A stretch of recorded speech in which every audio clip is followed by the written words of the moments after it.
Good morning, students. Today we will understand chapter 2, Acid, Bases and Salt. We will study its first part. बच्चों, acid bases आपने class 7th में भी पढ़े हैं। हम बोलते हैं acids the substance which are sour in taste. जो खट्टे पदार्थ होते हैं उन्हें हम एसिड्स कहते हैं।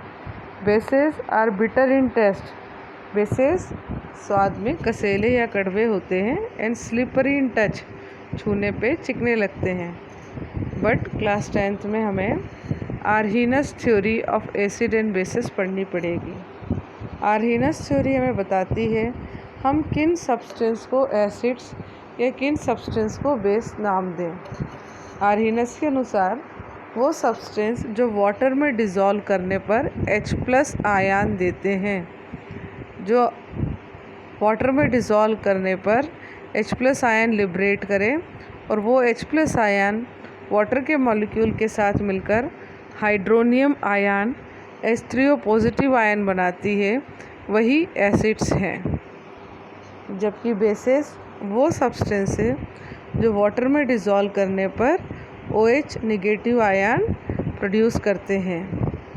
एग्जाम्पल ऑफ एसिड, पहला बेस्ट एग्जाम्पल है हाइड्रोक्लोरिक एसिड HCl। दूसरा एग्जाम्पल है sulphuric acid H2SO4। Third nitric acid HNO3। ये तीनों ही एसिड वाटर में डिज़ोल्व करने पर H+ और अपनी दूसरी आयन में टूट जाएंगे। जैसे hydrochloric acid H+ ion plus Cl negative ion में कन्वर्ट होगा। H+ आयन जो है वाटर में डिज़ोल्व होकर H3O पॉजिटिव प्रोड्यूस करेगी। बेस वो होंगे जो OH नेगेटिव आयन प्रोड्यूस करते हैं। बेसिस की पहचान है उनके पीछे OH जुड़ा हुआ होता है। एग्जाम्पल है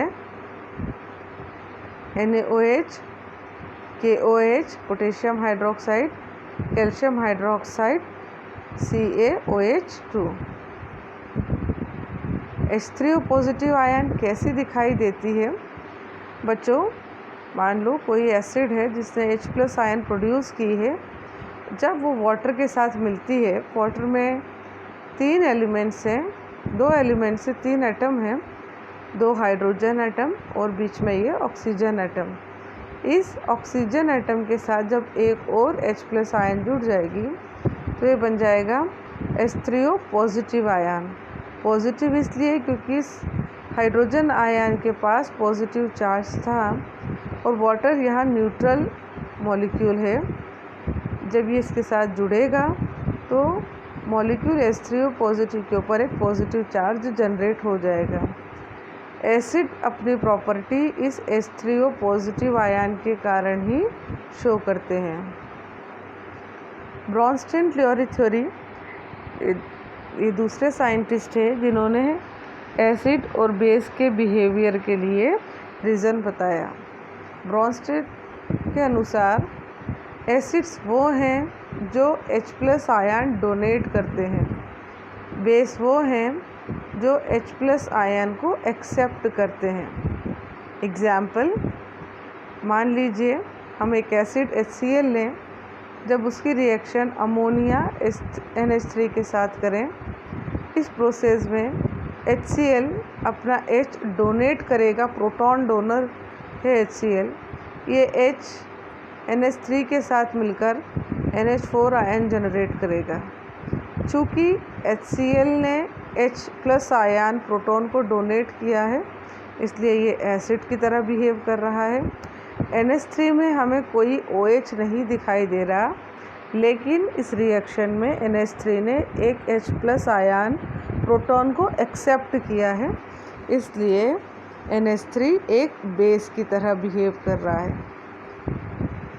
तो यहाँ पर हम बोल सकते हैं HCl ब्रॉन्स्टेन एसिड है और Cl इसका कॉन्जुगेंट एसिड है। सिमिलरली NH3 एक ब्रॉन्स्टेन बेस है और NH4 आयन उसका कॉन्जुगेंट यानी अपोजिट एसिड है। एसिड्स के टेस्ट हम जनरली बोलते हैं एसिड्स आर सॉरिन टेस्ट। एसिड का केमिकल टेस्ट हम जानते हैं, क्लास 7th में हम पढ़ चुके हैं। एसिड्स जो है ब्लू लिटमस को रेड कलर में कन्वर्ट करते हैं। लिटमस पेपर ब्लू वाला अगर किसी एसिड में डाला जाए, आपको यहाँ दिखाई दे रहा है, ये एक ब्लू लिटमस पेपर है जिसको किसी सिट्रिक फ्रूट जैसे लेमन या ऑरेंज से अगर कांटेक्ट में लाया जाए तो ब्लू लिटमस रेड कलर में कन्वर्ट हो जाएगा। एसिड्स अभी हमने बताया जो प्रोटॉन डोनर है, जो H+ आयन डोनेट करते हैं, वो एसिड कहलाएंगे। एसिड्स कोरोड मेटल्स, ये हम डिटेल में पढ़ने वाले हैं। The reaction between acids and metal. All acids react with metal to liberate hydrogen gas. Example हम ये भी इस चैप्टर में पढ़ेंगे। एसिड्स को हम 2 कैटेगरी में डिवाइड करते हैं, strong acid and weak acid. Strong acid वो एसिड है जिनका आयनाइजेशन ज़्यादा होता है, यानी वो ज़्यादा अमाउंट में प्रोटॉन या H+ आयन को डोनेट करते हैं। Hydrochloric acid that is HCl and H2SO4 sulphuric acid are strong acid. Weak acids वो एसिड्स हैं जिनका आयोनाइजेशन कम होता है, यानी जो वाटर में मिक्स करने पर कम H+ आयन डोनेट कर पाएँ। एसिटिक एसिड, ऑक्जेलिक एसिड और सिट्रिक एसिड, ये जो हैं वीक एसिड्स हैं। सिमिलरली बेसिस को हम पढ़ना चाहें, bases are bitter in taste. Bases acid से बिल्कुल उल्टे होते हैं। They turn red litmus to blue. यहाँ देखिए आप, एक लिटमस पेपर है रेड कलर का। जो भी आपके साबुन है या सर्फ है, शैम्पू है, ये सब बेसिक होते हैं। किसी रेड लिटमस को उनके पास लाते ही लिटमस पेपर का कलर ब्लू में चेंज हो जाता है। This shows that soap are bases. Bases भी 2 कैटेगरी में हम डिवाइड करेंगे, strong base and weak base. Strong base जो ज़्यादा से ज़्यादा OH आयन जनरेट करें, जिससे NaOH, KOH या calcium hydroxide. Weak bases are those bases which produce least number of OH or hydroxide ion. Now what is alkali? Those bases which are soluble in water, वो base जो water में dissolve हो जाते हैं उन्हें हम alkali नाम देते हैं। जिससे NaOH dissolve in water, therefore NaOH is also an alkali. Now हम सभी एसिड्स को टेस्ट करने के लिए कि वो एसिडिक प्रॉपर्टी शो करेगा, हम उसे मुंह में लेकर टेस्ट नहीं कर सकते। सम एसिड्स में बी पॉइजनस, में be harmful for you. Therefore किसी भी सब्सटेंस को वो एसिडिक है या बेसिक है पता लगाने के लिए कुछ सब्सटेंसेस का यूज़ किया जाता है जिन्हें हम इंडिकेटर्स कहते हैं। So indicator is a chemical substance which shows change in its physical property, may be change in color or odor when brought in contact with acid or base। ऐसा कोई भी केमिकल जो एसिड या base के contact में लाते ही या तो उसकी स्मेल में या उसके कलर में चेंज आए, वो इंडिकेटर्स कहलाते हैं। इंडिकेटर्स को हम 2 क्लास में डिवाइड करते हैं, natural indicator and synthetic indicator. The best natural indicator is litmus, जिसका यूज़ हम लैब में भी करते हैं। Litmus is prepared from plant lichen. Naturally जो लिटमस का कलर है वो पर्पल होता है, एसिडिक सॉल्यूशन में डालते ही वो रेड में कन्वर्ट हो जाता है और लिटमस पेपर बेस के साथ डालते ही ब्लू कलर में चेंज हो जाता है। तो याद रखने के लिए आसान तरीका है, बेसिस का पहला वर्ड बी है और एसिड का पहला वर्ड बेसिस का पहला वर्ड बी है और ब्लू कलर का भी पहला वर्ड ब्लू है। मीन्स बेसिस लिटमस को ब्लू कलर में चेंज करेंगे। अगर बेसिस लिटमस को ब्लू कलर में चेंज करेंगे तो एसिड्स रेड में ही कन्वर्ट करेंगे।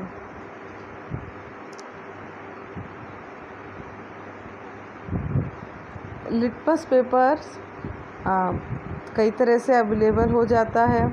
पहला लिटमस पेपर स्ट्रिप्स के रूप में मिल सकता है, रेड लिटमस पेपर और ब्लू लिटमस पेपर। इसके अलावा लिटमस सॉल्यूशन के रूप में भी लेबोरेटरी में अवेलेबल होता है। यहाँ पर एक वर्ड देखिए बच्चों, N asset turns moist blue litmus paper two red and bases turns moist red litmus paper two blue. यहाँ मॉइस्ट वर्ड इसलिए है, सपोज़ HCl गैस को हम लिटमस पेपर के ऊपर रखें जहाँ HCl गैस हो, तो लिटमस पेपर के कलर में कोई चेंज नहीं होगा।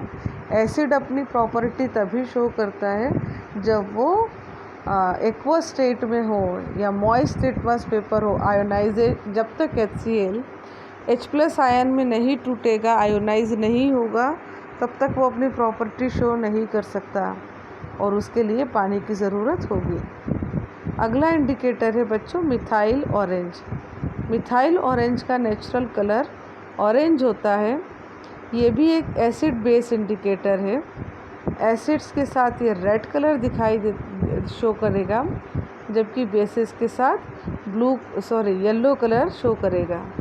लिटमस और मिथाइल ऑरेंज दोनों ही एसिड बेस इंडिकेटर हैं, यानी दोनों एसिड्स के साथ अलग और बेसिस के साथ एक दूसरा कलर शो करते हैं, लेकिन सभी इंडिकेटर ऐसे नहीं होते। The next indicator is phenolphthalein. Phenolphthalein naturally colourless होता है, but it is only indicator for bases. ये एसिड के साथ कोई चेंज इन कलर नहीं शो करेगा। Phenolphthalein shows change in colour only with bases. The pink colour produces when phenolphthalein is added to any basic और अल्कली। अगेन इंडिकेटर्स के लिए ही है। इंडिकेटर को हम 2 क्लास में डिवाइड करते हैं, मैंने आपको बताया था बच्चों, natural indicator and synthetic indicator. Natural indicator वो हैं जो हम किसी नेचुरल सोर्स, आइदर प्लांट या नेचुरल सब्सटेंस से ऑब्टेन करें। एग्जाम्पल है लिटमस जो लाइकेन से ऑब्टेन होता है। टर्मरिक यानी हल्दी जो है turmeric, it is indicator only for base. Turmeric केवल बेसेस के साथ रेड कलर प्रोड्यूस करती है, टर्मरिक एसिड्स के साथ कोई चेंज इन कलर शो नहीं करती। The next one is synthetic indicator. हमने जो अभी मिथाइल ऑरेंज पढ़ा था या फिनोप्थलीन पढ़ा था, ये दोनों ही सिंथेटिक इंडिकेटर हैं। इंडिकेटर्स का एक टाइप और है, that is olfactory indicator. But बच्चों हम यहाँ पर इंडिकेटर के 2 अलग टाइप पढ़ते हैं। The indicator which shows change in colour, जो कलर में चेंज करते हैं उसमें हम methyl orange, phenolphthalein, litmus, turmeric चारों को लेते हैं। ऑल्फैक्टरी इंडिकेटर्स वो इंडिकेटर है जो स्मेल या ऑर्डर में चेंज जनरेट करें। Vanilla essence, cloven oil, onion, ये तीनों ही ऑल्फैक्टरी इंडिकेटर्स हैं। आपकी टेक्स्ट बुक में एक एक्टिविटी भी दी है छोटी सी, आप करने की कोशिश करें, बहुत आसान है। टेक 1 ऑनियन, उसका छिलका निकाल के उसको फाइनली चॉप कर लीजिए, बारीक बारीक उसको डिवाइड कर लीजिए। अब उसको एक पॉलीथीन बैग के अंदर एक रुमाल या एक कपड़ा, जिसको आप इस एक्सपेरिमेंट के लिए यूज़ करना चाहते हैं, एक कपड़ा या रुमाल लेकर के उस पॉलीथीन में डाल दीजिए और फाइनली चॉप्ड ऑनियन के साथ उसको बांध दीजिए। पूरी रात आप उसको बंधे रहने दीजिए।